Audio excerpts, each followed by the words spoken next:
Bulletin में खुशामदीद। बानी PTI और बुशरा बीबी के निकाह केस में बरीयत। बानी पीटीआई और बुशरा बीबी की रिहाई की रूपकार अडयाला जेल पहुंचा दी गई। बानी पीटीआई के वकला अदालती अमले के हमरा रूपकार लेकर अडयाला जेल पहुंच गए। बानी पीटीआई और एहलिया की सिक्योरिटी टीम भी बुशरा बीबी को लेने अडयाला जेल पहुंच गई है। तोशा खाना के नए रेफरेंस में बुशरा बीबी की गिरफ्तारी का इम्कान। डिप्टी डायरेक्टर मोहसिन हारून की सरबराही में नैब टीम अडयाला जेल में मौजूद है। जेल जराये के मुताबिक नैब ने अडयाला में बुशरा बीबी से तोशा खाना नए रेफरेंस में इब्तदाई तफ्तीश कर ली। नैब की दूसरी टीम असिस्टेंट डायरेक्टर नईमुल्ला की सरबराही में अडयाला पहुंच गई है। दूसरी जानिब 9 मई मुकदमात की तफ्तीश करने वाली लाहौर पुलिस की टीम भी अडयाला जेल पहुंच गई है। जराये के मुताबिक पुलिस बानी पीटीआई को शामिल तफ्तीश करने के बाद गिरफ्तारी डालेगी। मजीद तफसीलात जानते हैं, बाबर मलिक हमारे साथ मौजूद हैं। बाबर, बताइए क्या सूरत हाल है इस वक्त?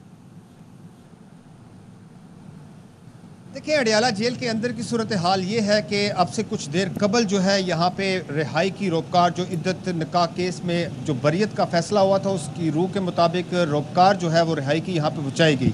लेकिन इस रिहाई के हुक्मनामे से कबल यहाँ पे नैब की 2 अलग अलग टीमें जेल में पहुँची हैं। जो नैब के नए रेफरेंस तोशा खाना के नए रेफरेंस में बुशरा बीबी को उन्होंने शामिल तफ्तीश किया और इसमें वो गिरफ्तारी डालेंगे, ऐसा कहना है ज़राए का। लेकिन दूसरी जानिब लाहौर से भी जो 3 मुकदमात में अबूरी ज़मानत बानी पीटीआई की 9 मई के मुकदमात में खारिज हुई थी, वो टीम भी यहाँ रावलपिंडी में पहुँची है। रावलपिंडी में पुलिस के पास और इंसदादी दहशतगर्दी की अदालत के पास जो खसूसी जो ज़रूरी कार्रवाई है, कानूनी कार्रवाई करने के बाद एसपी के क़यादत में यहाँ लाहौर टीम जो है जेल के अंदर इस वक्त मौजूद है।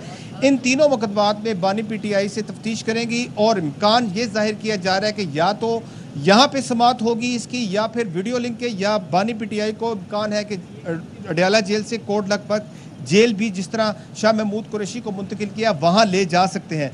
फ़िलहाल जेल के अंदर इस वक्त नैब की टीम मौजूद है और लाहौर पुलिस की टीम मौजूद है। जेल के दोनों गेट्स के ऊपर पुलिस की भारी नफरी मौजूद है। रिहाई की जो कोर्ट के हुक्म के मुताबिक जो अहकामात थे, बरियत का जो फैसला था उस सुनने के बाद, रिहाई का सुनने के बाद जो है पीटीआई के कुछ कारकुन जो है वो भी जेल के बाहर पहुंचे। तो बाबर, क्या इम्कानात लग रहे हैं? रोपकार भी क्योंकि जारी हो गई है, आज रिहाई मुमकिन हो पाएगी? रोपकार पर अमल दरामद हो पाएगा? देखिए, बज़ाहिर जो हालात दिखाई दे रहे हैं उसके मुताबिक तो नहीं लग रहा कि उनको इन रोपकार के नतीजा में जो जारी हुई है रिहाई की इन में रिहा करें। इसमें तो रिहाई के अहकामात मौजूद हैं, लेकिन नैब की जो टीम जेल के अंदर इस वक्त मौजूद है, बुशरा बीबी को शामिल तफ्तीश जिन्होंने किया है, वो उनकी गिरफ्तारी के लिए आई है, गिरफ्तारी डालने के लिए आई है। और साथ साथ लाहौर की जो पुलिस यहाँ पर पहुँची है, लाहौर के 3 मुख्तलिफ थानों में जो 9 मई के मुकदमात दर्ज हुए जिसमें बानी पीटीआई बुरी ज़मानत थे, उनकी बुरी ज़मानत खारिज हुई और उसमें इनकी गिरफ्तारी जाहिर करने के बाद अब शामिल तफ्तीश करेंगे। बाकायदा इसको 9 मई के ट्रायल में भी बानी पीटीआई को शामिल किया जाएगा। इससे कबल वो अबूरी ज़मानत पे थे और अडयाला जेल में हैं और वो वहाँ पे पेश नहीं हुए। लेकिन अब ये सूरत हाल है कि शायद उनको वीडियो लिंक के ज़रिए या यहाँ से लाहौर लाया और ले जाया जाएगा, जो सिक्योरिटी के लिए काफ़ी खदशात होंगे। यूँ जेल में इस वक्त लाहौर पुलिस की भी मौजूद है और नैब की टीम मौजूद है। इम्कान नहीं है कि इनकी मौजूदगी में गिरफ्तारी डलने के बाद आज बानी पीटीआई को या बुशरा बीबी को जेल से रिहा किया जाए। लेकिन जेल के बहुत शुक्रिया बाबर मलिक, अपडेट कर रहे थे आप। बाई और बुशरा बीबी के दौरान इद्दत निकाह केस में सजाओं के खिलाफ अपीलें मंजूर। इस्लामाबाद की सेशन कोर्ट ने ट्रायल कोर्ट का फैसला कल अदम करार देकर बाइज्जत बरी कर दिया।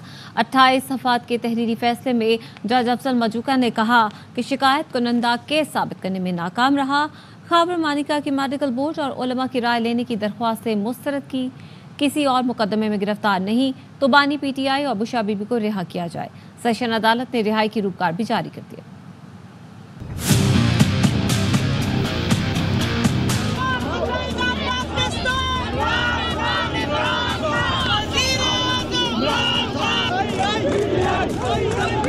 चीटियों की आवाजें आ रही हैं। हक और इंसाफ की फतह हुई है। आज खान साहब की रिहाई होने चाहिए।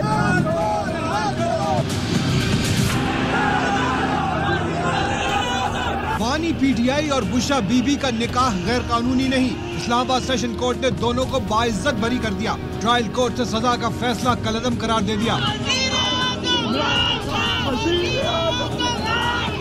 जज सेशन कोर्ट अफजल मजोका ने कहा, बानी पीटीआई और बुशरा बीबी किसी और केस में मतलूब नहीं तो रिहा किया जाए। फैसले में खावर मानिका की मेडिकल बोर्ड और उल्मा की राय लेने की दरखास्तें भी मुस्तरद कर दी गयी। अदालत ने दोनों की रिहाई के रूपकार भी जारी कर दिए। यहाँ पर कारकुनान इस वक्त सजदा करते हुए दिखाई दे रहे हैं आपको, चीटियों की आवाजें आ रही हैं। 28 सफ़ों पर मुश्तमिल तहरीरी फैसले में कहा गया कि शिकायत कुनंदा बानी पीटीआई और बुशरा बीबी के खिलाफ केस साबित करने में नाकाम रहे। दलाइल में एतराफ किया कि शादी के दूसरे रोज खावर मानिका को निकाह का इल्म हो गया था। ये हैरत अंगेज है कि खावर मानिका रुजू के हक के लिए 6 साल तक गैर फाल रहे, जिसकी मुद्दत इस शिकायत के दायर करने से पहले ही खत्म हो चुकी थी। बुशरा बीबी को टारगेट किया गया, हमारी शरीयत की धज्जियां उड़ाई गई। 25 नवंबर 2023 को बुशरा बीबी के साबिक शौहर खावर मानिका ने बानी पीटीआई और बुशरा बीबी के खिलाफ दौरान इद्दत निकाह का केस दायर किया था। 3 फरवरी को सिविल अदालत ने दोनों को 7 साल कैद की सजा सुनाई, जिसके खिलाफ सेशन कोर्ट में अपील दायर की गई थी।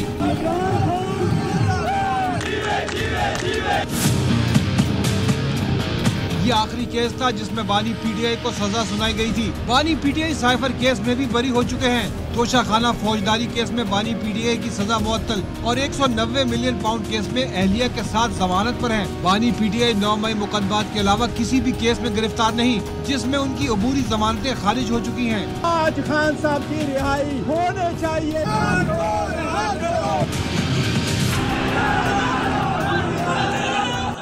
आज हक और इंसाफ की जीत हुई। चेयरमैन पीटीआई बैरिस्टर गौहर ने कहा, यह आखिरी केस था, बानी को रिहा होना चाहिए। केस इतना बेबुनियाद था कि फैसला सिर्फ 2 दिन में हो गया। बानी पीटीआई सुप्रीम कोर्ट के फैसले पर भी बहुत खुश हैं।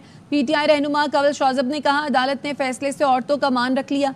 इस केस से औरतों का इस्तेहसाल और रिवायत की धज्जियां उड़ाई गईं।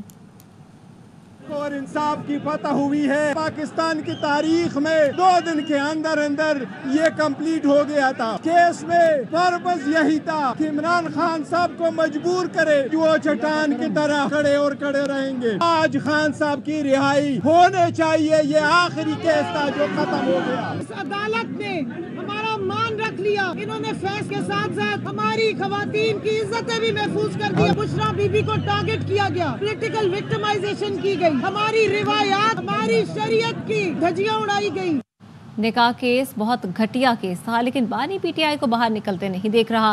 सेनेटर फैसल वाबडा ने कहा कि अभी मजीद केसेस और मराहिल हैं। अदालतों में सियासी फैसले ज़्यादा हो रहे हैं। 15 दिन के अंदर सियासत में बहुत कुछ देखने को मिलेगा। बुशरा बीबी रिहा हो गई तो पीटीआई के जो टुकड़े होने हैं वो जल्दी हो जाएंगे। केस था, फैसले अदालती कम और सियासी ज्यादा हो रहे हैं, लेकिन मैं फिर भी इमरान खान साहब को बाहर निकलता हुआ नहीं देख रहा हूँ। मजीद केसेस हैं और मजीद बहुत सारे मराइल हैं। 15 दिन में बहुत कुछ होगा, बहुत कुछ देखने को मिलेगा। अगर उनकी रिहाई हो गई और वो बाहर आ गई तो जो टुकड़े होने हैं वो जल्दी हो जाएंगे। इतने टुकड़े मैंने जितने बताए तो उससे ज्यादा टुकड़े हो गए, और जितना बता रहा हूँ उससे ज्यादा आगे होंगे। आइन और कानून से बाहर जाके भी रियायत धड़ाधड़ दें और 40 साल पुराने केसेस के फैसले ना हो, तो कौम ये भी देख रही है। वापस आएंगे इस ब्रेक के बाद। हमारे साथ रहिए। Welcome back. पीटीआई रहनुमा बाबर अवान कहते हैं कि हुकूमत का काउंटडाउन शुरू हो गया है। इलेक्शन कमीशन मेंबरान शहबाज शरीफ और मरियम नवाज इस्तीफा दें, फौरी तौर पर नए इलेक्शन का मुतालबा करते हैं। मौजूदा हुकूमत जाएगी तो पाकिस्तान ठीक होगा। नंबर 804 ठीक कहता था कि पाकिस्तान एक नहीं है, 2 पाकिस्तान है। एक वो जहाँ बिजली मुफ्त है, दूसरा वो जहाँ बिजली के लिए लोग अपने बच्चों की जेवर बेच रहे हैं। ये जो फैसला हुआ है इसके नतीजे में इलेक्शन कमीशन को फौरन मुस्ताफी हो जाना चाहिए। शहबाज शरीफ और मरियम को फौरन मुस्ताफी हो जाना चाहिए। हम फौरी तौर पे नए इलेक्शन का मुतालबा कर रहे हैं। हम इस्तीफे लेंगे भाई, देंगे नहीं। ये जो हुकूमत है इसका काउंटडाउन शुरू हो गया। ये जाएगी तो पाकिस्तान ठीक होगा। जो कहते हैं कि इस्तेकाम चाहिए, इस्तेकाम के लिए मैं उनको कहता हूँ इमरान चाहिए। अदालती फैसलों के बाद मुल्की सियासी सूरत हाल पर शहबाज शरीफ और नवाज शरीफ की अहम मुलाकात। वज़ीर-ए-आज़म शहबाज शरीफ हेलीकॉप्टर से कालाबाग पहुंचे, जहां से वो चांगला गली नवाज शरीफ से मुलाकात करने पहुंचे। दोनों में सियासी सूरत हाल पर तवील मुशावरत हुई, जिसके बाद नवाज शरीफ ने पीर को मरी में अहम इजलास तलब कर लिया है, जिसमें वज़ीर-ए-आज़म, वज़ीर आला मरियम नवाज समेत नून लीग की मरकजी क़यादत और काबीना अरकान भी शरीक होंगे और सियासी सूरत हाल पर मुशावरत की जाएगी। सुप्रीम कोर्ट ने इंसाफ की होम डिलीवरी की है। वज़ीर दिफा ख्वाजा आसिफ कहते हैं कि मखसूस नशिस्तों का फैसला आइनी नहीं था, सियासी मुज़म्मरात वाज़े नजर आए। आइन के आर्टिकल 151 और 106 को रीराइट किया गया। आइन दोबारा लिखना अदलिया नहीं, पार्लियामेंट का काम है। रिव्यू में जाना है या जो भी रिएक्शन देना है, पीर को फैसला होगा। आइन की जो तशरीह है वो तो अदलिया कर सकती है, लेकिन रीराइट करना जो है अदलिया का काम है। कल का फैसला मेरी हम्बल राय में वो आइनी फैसला नहीं था, उसमें सियासी मुज़मरात जो थे वो बड़े वाज़े नज़र आ रहे। जो साइल ही नहीं है, उनके दरवाज़ा ही नहीं किसी ने आके खटखटाया इंसाफ के लिए, उनको रिलीफ दे फैसले की होम डिलीवरी की। आइन के आर्टिकल 151 और 106 को रीराइट किया। आइन को दोबारा लिखने का, बदलने का, तरमीम करने का राइट जो है सिर्फ पार्लियामेंट के पास। अदालत में तो सुन्नी इत्तेहाद कौंसिल आई थी, पीटीआई नहीं आई। पार्लियामेंट में जो अरकान बैठे हुए हैं इस वक्त डिक्लेरेशन जमा करा चुके हैं, ये अमल अब रिवर्स नहीं हो सकता। सोमवार को फैसला होगा क्या रिएक्शन देना है, जो आइन और कानून हमें फराहम करता है। 8-5 से फैसला आएगा, एक दिन पहले सबको कैसे पता चल गया? हम परेशान नहीं, हैरान हैं। पीपी रहनुमा नासिर हुसैन शाह कहते हैं सुप्रीम कोर्ट के फैसले ने कंफ्यूजन पैदा कर दिया, जो साइल था ही नहीं उसको रिलीफ दिया गया। हम कराची में जितना भी काम करें, अरस्तू और सुकरात बनने वालों को नजर नहीं आता। अब मैं ना मानूं का इलाज तो हमारे पास नहीं है। कल का जो फैसला है कंफ्यूजन सा पैदा किया है। इस तरह के फैसले क्यों होते हैं? मुझे तो बड़ी हैरत हुई कि एक रात पहले से ही ये फिगर आना शुरू हो गई थी कि जी 8-5 से फैसला आने वाला है। ये कैसे पता सबको चला? हैरान जरूर है, परेशान नहीं है। 2008 से लेकर 2024 तक अरबों रुपए कराची पे खर्च हुए हैं। जिस तरह हाफिज साहब कह रहे हैं या दीगर हमारे बहुत से मोहतरम दोस्त अरस्तू और सुकरात बनते हैं, तो क्या इनको नजर नहीं आ रहा? कराची में हम जितना मर्जिया काम करा ले, मैं ना मानूं का तो इलाज हमारे पास नहीं है। इलेक्शन कमीशन ने PTI intra party election case समाअत के लिए मुकर्रर कर दिया। चीफ इलेक्शन कमिश्नर की सरबराही में 5 रुकनी बेंच 23 जुलाई को समाअत करेगा। पीटीआई के चीफ इलेक्शन कमिश्नर और दीगर को नोटिस जारी कर दिए गए। जराए का कहना है कि इलेक्शन कमीशन के पॉलिटिकल फाइनेंसिंग विंग ने इंट्रा पार्टी इलेक्शन पर सवालात उठाए हैं। बानी पीटीआई के खिलाफ 190 मिलियन पाउंड मुंतकली केस में गवाहान आजम खान और जुबैदा जलाल के बयानात कलमबंद। एहतसाब अदालत में साबिक प्रिंसिपल सेक्रेटरी आजम खान ने कहा शहजाद अकबर एक नोट के साथ आए जिस पर उनके अपने दस्तखत थे। बोले वजीर आजम ने इसे काबीना में मंजूरी के लिए पेश करने की हिदायत की है। जुबैदा जलाल ने कहा मेरे साथ कुछ अरकान ने एडिशनल एजेंडे पर एतराज किया था। समाअत 20 जुलाई तक मुलतवी कर दी गई।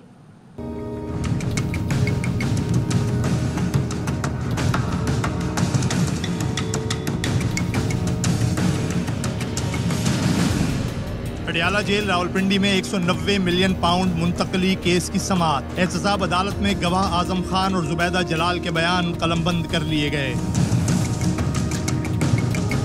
साबिक प्रिंसिपल सेक्रेटरी आजम खान ने कहा शहजाद अकबर अपने दस्तखत के साथ एक नोट लाए जिस पर लिखा था वफाकी काबीना से मंजूरी ली जाए। शहजाद अकबर ने बताया वजीर आजम ने हिदायत की है, मैंने फाइल कैबिनेट सेक्रेटरी को भिजवा दी। इन कैमरा इजलास था, मैंने शिरकत नहीं की। साबिक वजीर ममलिकत जुबैदा जलाल ने बताया काबीना में शहजाद अकबर ने बंद लिफाफा पेश किया, जोर दिया हसास मामला फौरी तौर पर मंजूर किया जाए। एडिशनल एजेंडे को बगैर ब्रीफिंग पेश करने पर मुझ समेत कई अरकान ने एतराज किया। शहजाद अकबर ने कहा ये पैसा पाकिस्तान वापस आएगा, एजेंडे को फौरी मंजूर करें। बानी पीटीआई ने भी कहा इस एडिशनल एजेंडे को मंजूर कर लें। सिर्फ इस मंतक पर मुझ समेत काबीना अरकान ने एडिशनल एजेंडे की मंजूरी दी। बयान रिकॉर्ड कराने के दौरान नैब प्रोसिक्यूटर की मुदाखलत पर बानी पीटीआई और वकीलों ने एतराज किया। वकील सफाई ने कहा सरदार मुजफ्फर अब्बासी जुबैदा जलाल को लुक़मे क्यों दे रहे हैं। बानी पीटीआई ने कहा जुबैदा जलाल वजीर ममलिकत रह चुकी हैं, पढ़ी लिखी खातून हैं। Deputy prosecutor general Muzaffar Abbasi बोले जिरह आपका हक है, मैं सिर्फ रहनुमाई कर रहा हूँ। वकील सफाई के एतराज के साथ जुबैदा जलाल का बयान रिकॉर्ड कर लिया गया। परवेज खटक भी अदालत में पेश हुए। वकील सफाई की मसरूफियत के बायस तीनों गवाहों पर जरह न हो सकी। एहतसाब अदालत के जज मोहम्मद अली वड़ाइच ने समाअत 20 जुलाई तक मुलतवी कर दी। खबरें और भी हैं, शामिल करेंगे इस ब्रेक के बाद। हमारे साथ रहिए। ब्रेक के बाद खुशामदीद। वज़ीर आज़म शहबाज शरीफ कहते हैं IMF से स्टाफ लेवल मुआहदा हो गया, अब दिन रात काम करके इस प्रोग्राम को आखिरी प्रोग्राम बनाना होगा। FBR हेडक्वार्टर्स इस्लामाबाद में गुफ्तगू करते हुए कहा, जदीद तरीन टैक्स निज़ाम को अपनाना होगा। चेयरमैन FBR कुछ बातें छुपा रहे हैं, तमाम चीज़ों को मेरे सामने रखा जाए। टैक्स उन लोगों पर लगाया जाए जो टैक्स नहीं देते। सरमायाकारों और ताजिरों को तंग ना किया जाए। लेवल अरेंजमेंट है वो तय हुआ। आज जो दुनिया में जदीद तरीन FBR के हम पल्ला बाकी ममालिक में जो इंस्टीट्यूशंस हैं उन्होंने जो स्ट्रेटजी बनाई है उसको आपने अपनाना है। FBR में जो चेंजेस हो रही हैं, ऑनेस्टली बता रहा हूँ, मेरी कोई इनपुट नहीं, किसी फर्द के लिए कोई मेरी पर्सनल लाइक्स और डिसलाइक्स नहीं। एक ही पर्सनल लाइक है, that is national interest. Digitisation का सफ़र अब शुरू हो चुका है। एक सरप्राइज दिया चेयरमैन FBR ने। अगर वो बात थी तो मुझे 3 महीने पहले बता देते जी अभी भी कोई चीज़ें आपने मख्फी रखी हुई हैं, put them on the table. लेकिन अगर आपने अभी भी छुपन छुपा किया, चीज़ों को आपने छुपाया, आई विल नॉट टॉलरेट दैट। आपको वो एवेन्यूज जो कि धेला टैक्स नहीं देते उनको आप टैक्स लगाएं। जो ऑफिशियल जो हमारा टारगेट है रेवेन्यू का 13 ट्रिलियन, वो अपनी जगह है। सरमायाकार को आप ताजर को तंग नहीं करेंगे। I will not allow you to adopt those tactics. IMF का पाकिस्तान से $7 अरब का स्टाफ लेवल मुआहदा तय पा गया। आलमी मालियाती इदारे ने एलामिया जारी कर दिया। मुआशी इस्तेहकाम के लिए टैक्स आमदन बढ़ाई जाएगी। ज़राई शोबे को भी टैक्स नेट में लाया जाएगा। IMF ने वफाक और सूबों को मुश्तरका मुआशी कोशिशों की ज़रूरत पर जोर दिया। नया मुआहदा एग्जीक्यूटिव बोर्ड की मंजूरी से मशरूत होगा।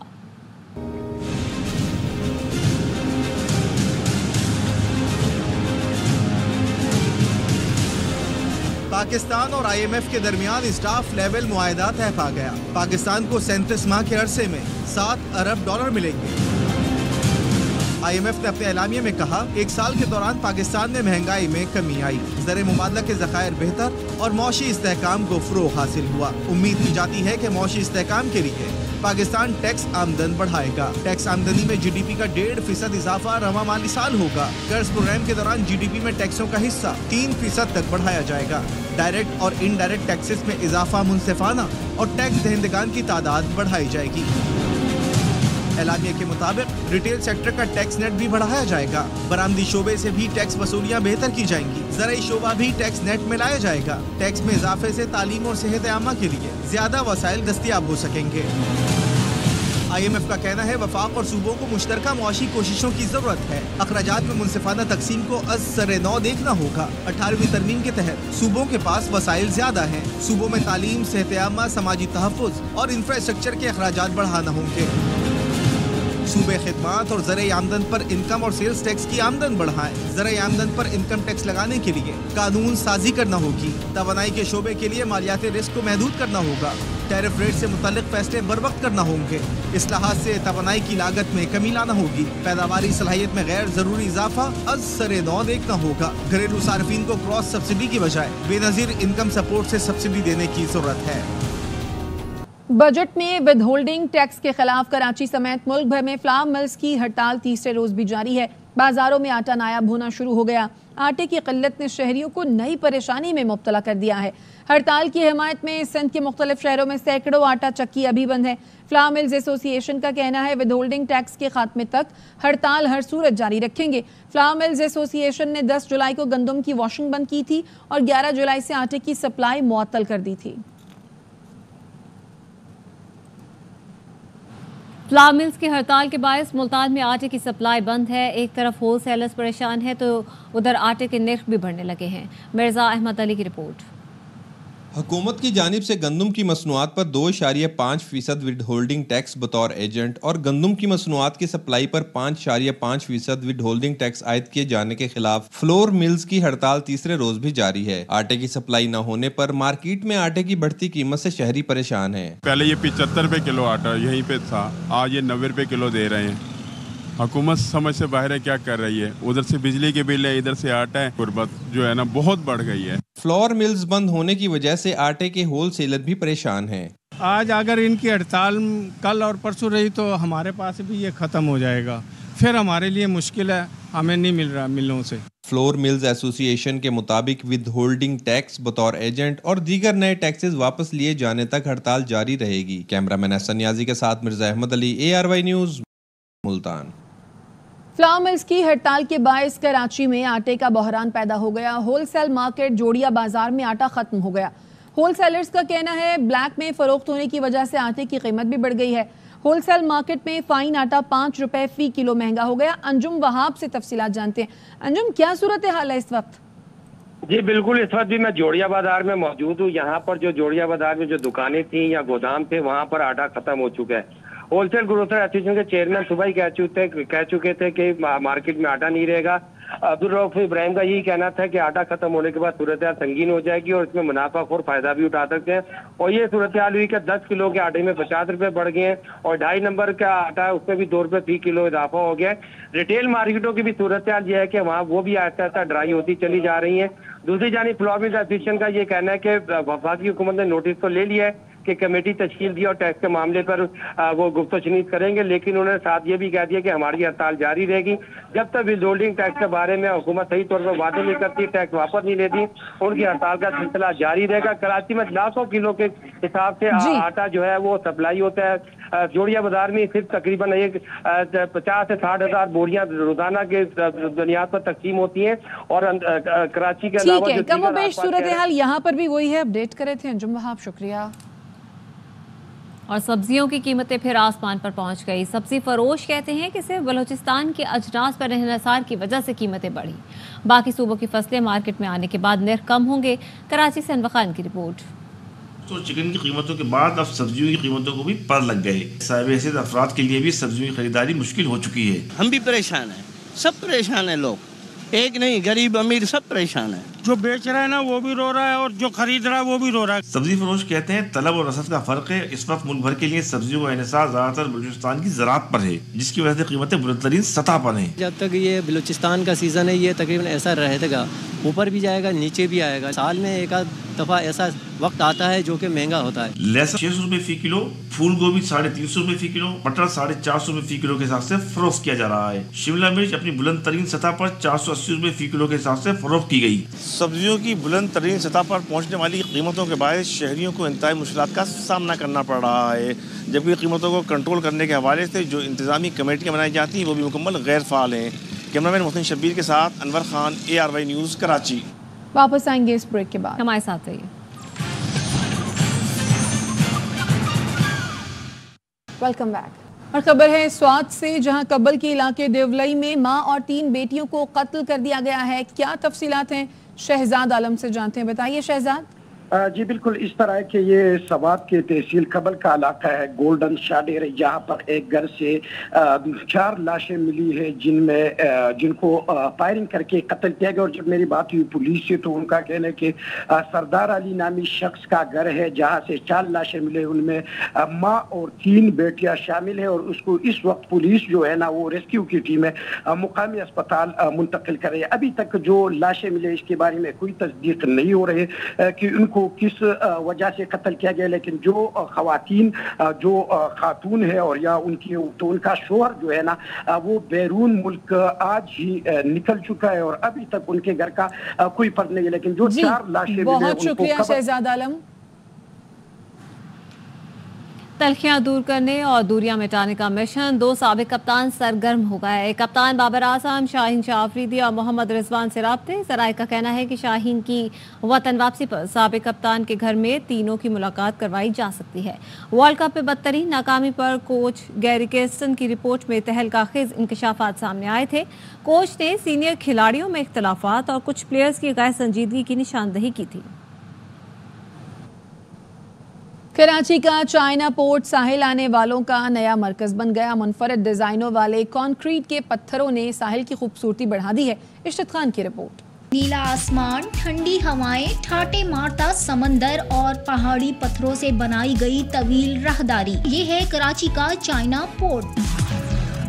हम स्पेशली पंजाब से यहाँ घूमने के लिए आए हैं और बहुत मज़ा आया हमें यहाँ पे, बहुत मज़े की हवा यहाँ पे चल रही है। मैं मानसेरा से हूँ, यहाँ पर है मेरे को बहुत अच्छा फील हो रहा है। हेक्सागोनल और टेट्रापोड पत्थर चाइना पोर्ट की खूबसूरती की अलामत, जिन पर चलना इंतहाई दुश्वार है। ताज़ा हवा है, पत्थर है और चारों तरफ ऐसा लग रहा है पानी पानी है। मेरे दोस्त वगैरह जो भी आते हैं घूमने के लिए मैं उनको यहीं पे लेके आता हूँ। चाइना पोर्ट ब्रेक वाटर के तौर पर भी जानी जाती है, जिसका मकसद ऊंची खतरनाक लहरों से कराची पोर्ट को महफूज रखना है। चाइना पोर्ट पर बिछे ये सफेद पत्थर न सिर्फ खूबसूरत मंजर पेश कर रहे हैं, बल्कि शहरियों को भी अपनी जानिब खींच लेते हैं। कैमरामैन मुस्तंसर हुसैन के साथ Ishrat Khan, ARY news, Karachi. News bulletin से फिलहाल इतना ही। देखते रहिए ARY न्यूज़।